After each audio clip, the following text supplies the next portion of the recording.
আপনার নাম? আমার নাম দিবাকর জানা। বর্তমানে আপনার পরিচয় কী রয়েছে? আমি দিবাকর জানা, সামাজিক কাজের সঙ্গে যুক্ত। বিগত দিনে পঞ্চায়েত সমিতির সভাপতি ছিলাম, জেলা পরিষদের মেম্বার ছিলাম, দীর্ঘদিন একটি রাজনৈতিক দলের সংগঠনের দায়িত্বে ছিলাম। বর্তমানে আমি কোনো রাজনীতি করিনি। বলছি, গতকাল মেছিতাতে বিরোধী দল নেতার ছবিতে জুতোর মালা পরানো হলো এবং সেখানে তৃণমূলের কর্মসূচি ছিল। তো এই নিয়ে কী বলবেন? আজকে পাল্টা কর্মসূচি। আমি প্রথমেই বলি, যেই রাজনৈতিক দল এই কাজ করুক, এটা সমাজের ক্ষেত্রে বা সংস্কৃতিপ্রেমী মানুষের ক্ষেত্রে এটা গ্রহণযোগ্য নয়।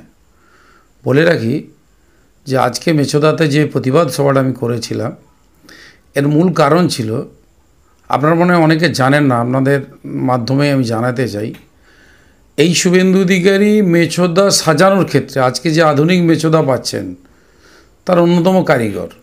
মেছোদা স্ট্রিট লাইট থেকে শুরু করে, মেছোদা বাস স্ট্যান্ডের ঢালাই থেকে শুরু করে, হাইমাস লাইট থেকে শুরু করে, মেছোদা চাইল্ড পার্ক থেকে শুরু করে, মেছোদা বাস স্ট্যান্ডে ঢুকার রাস্তা যাওয়া থেকে শুরু করে, এবং মেছোদার শান্তিপুর থেকে যেটা মানসী সিনেমা হলে যে রাস্তা গেছে 5 কোটি টাকার, এই কাজগুলো যে মানুষটা করছে, আমার মনে হয় এটা সাধারণ মানুষ মান্যতা দেয় না।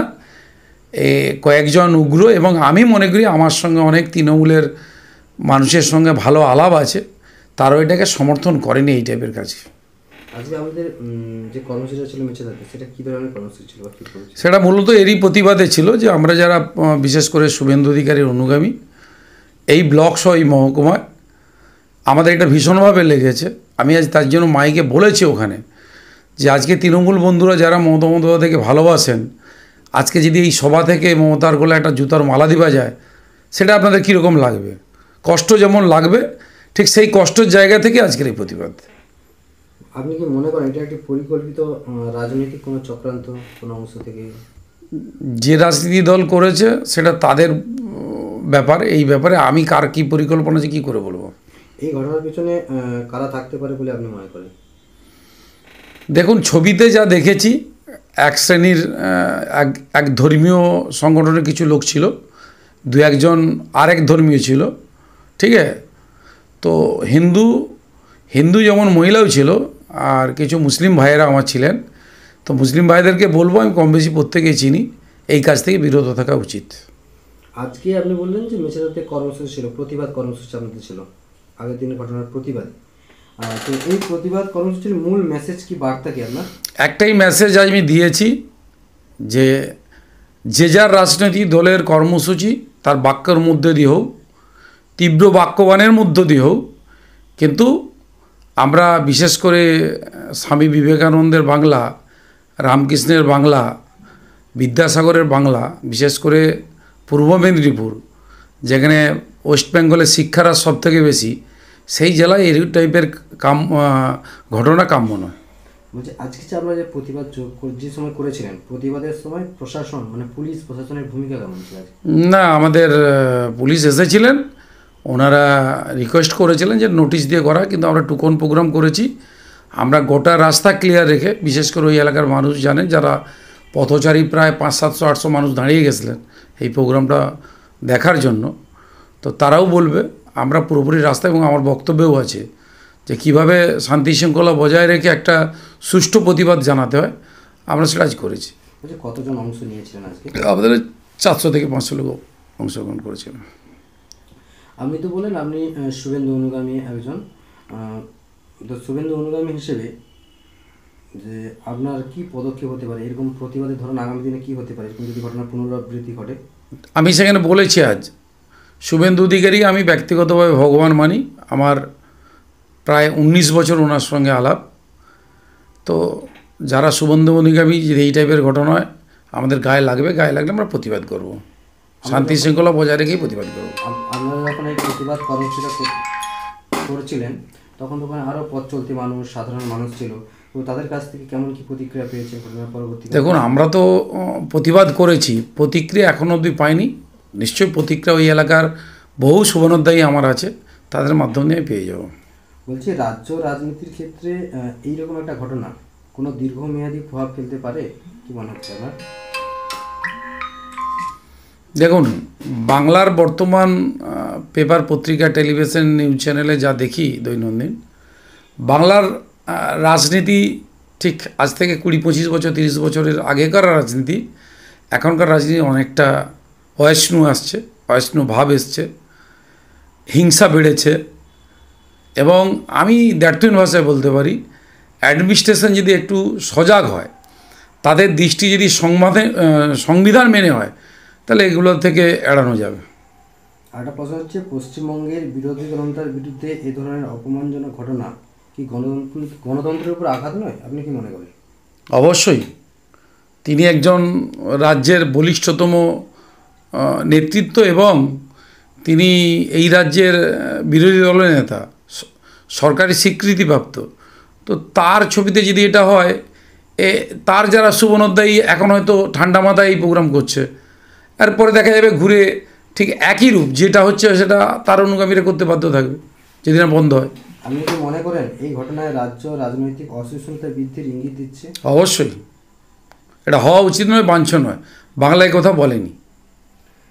তৃণমূল কংগ্রেসের কর্মীরা যদি এই ঘটনার সঙ্গে জড়িত থাকে, তাহলে প্রশাসন বা সরকার কি ব্যবস্থা নিতে পারে বলে আপনি জানতে পেরেছেন? দেখুন, নেওয়া উচিত? দেখুন, যে দলের সরকার আর যে দলের, সেই দলের যদি একটা সংগঠন বা আঞ্চলিক সংগঠন বা ব্লক সংগঠন যদি এই কাজ করে থাকে, তো পুলিশ কী স্টেপ নেবে? মনে হয় বাংলায় পুলিশ তার নিজস্ব স্বাধীনতা প্রয়োগ করে? আপনার কি মনে হয়? আমার তো তা মনে হয়নি। বলছি, রাজ্য প্রশাসন ও পুলিশের ভূমিকা নিয়ে আপনার কি মতামত? এর পাশাপাশি তারা কি নিরপেক্ষভাবে কাজ করছে? দেখুন, আমি কথা বলি, একটা সরকারের পক্ষে যেমন পুলিশ থাকে, পুলিশের কিছু কাজ থাকে সেটা চোখে লাগার মতো, সেটা প্রশংসনীয়। কিন্তু পুলিশ চাইলে এগুলো অনেক বন্ধ করতে পারে, আর এত হিংসা থেকে এড়ানো যেতে পারে। পুলিশকে সতর্ক হতে হবে। এই ধরনের ঘটনাগুলোর পুনরাবৃত্তি রোধে শুভেন্দু অধিকারী হিসেবে আপনার কি মনে হয় কোনো ধরনের আইনি পদক্ষেপ নেওয়া উচিত বিরোধী দলনেতার? দেখুন, রাজনীতির প্ল্যাটফর্মে যারা থাকে, বিশেষ করে শুভেন্দু তো রাজনীতির প্ল্যাটফর্ম, এর উত্তরটা কিন্তু রাজনীতির প্ল্যাটফর্মেই দিতে হবে। এতে আইনে গিয়ে বিরাট কিছু হবে বলেও আমার মনে হয় না। এর উত্তর রাজনীতিভাবে পাবে। শুভেন্দুও যদি এলাকায় ডেভেলপমেন্ট করে থাকে, এলাকার মানুষের গ্রহণযোগ্য হয়ে থাকে, তো রাজনীতি যারা করে, সে তৃণমূল করুক, বিজেপি করুক, এসওসি করুক, কংগ্রেস করুক, যেই পার্টি রাজনীতি করুক, সিপিএম করুক, সারা বছরে আপনি কি করলেন তার প্রতিফলনটা কিন্তু নির্বাচনে হবে। এবার নির্বাচনটা যদি নির্বাচনের মতো হয়। আপনি কি মনে করেন রাজ্যে বিজেপি বিধায়ক তথা বিরোধী দলের নেতা আমি তো শুভেন্দু অনুগামী, শুভেন্দু অধিকারীর জনপ্রিয়তা বাড়ায় তৃণমূল ভয় পাচ্ছে এবং সেই কারণে কি এই ধরনের রাজনৈতিক আক্রমণ হচ্ছে? আপনার কি মনে হয়? কে ভয় পাচ্ছে কিনা আমি বলতে পারবো না, কিন্তু শুভেন্দু জনপ্রিয় এই মুহূর্তে বাংলার বুকে নাম্বার 1, এটা অন্তত ফিল্ড করি। শুভেন্দু অধিকারীর কাছ থেকে বিরোধী দলের কাছে আপনি কি বার্তা পেয়েছেন এই ঘটনার পরিপ্রেক্ষিতে, বা কি শুনেছেন? কোনো প্রেস বাইট কিছু শুনেছেন আপনি? আমি গতকাল একটা প্রেস বাইট শুনেছিলেন, উনি বলেছেন মানুষের উত্তর দিবে।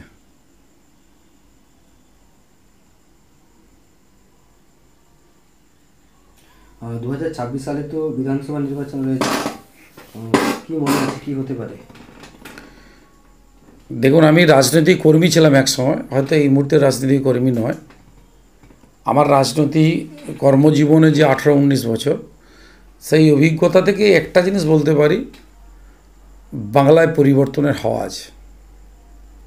সাধারণ মানুষ বা যেসব দর্শকরা এই প্রতিবেদনটা দেখবে, আমার সাক্ষাৎকার দেখবে, তো তাদের প্রতি কি বার্তা আপনার শুভেন্দু অধিকারী হিসেবে? আমার একটাই বার্তা, যে বিষয়ে আজকে প্রতিবাদ করেছিলাম এবং প্রতিবাদটা আমরা খুব সুন্দরভাবেই করেছি। আমরা চাইলেই মমতা বন্দ্যোপাধ্যায়ের একটা কাট আউট দিয়ে সেখানে ছবি, জুতোর মালা দিতে পারতাম, কিন্তু এই সংস্কৃতি আমরা বিশ্বাসই করি না, আর শুভেন্দু অধিকারী এটা আমাদেরকে শেখায় না। তাই বাংলার যে কালচার, যে সংস্কৃতি, সেটাকে বজায় রেখে প্রত্যেকটা রাজনৈতিক দলে চলা উচিত বলেই আমি মনে করি। আমার পরিচয় এবার, আমি দিবাকর জানা, আমি বর্তমানে একজন সমাজসেবী এবং শুভেন্দু অধিকারী অনুগামী। আমি বিগত দিনের রাজনীতির মধ্যে ছিলাম, পঞ্চায়েত সমিতির সভাপতি ছিলাম, জেলা পরিষদের মেম্বার ছিলাম, কোলাঘাট পাওয়ার প্ল্যান্ট ইউনিয়নের সভাপতি ছিলাম।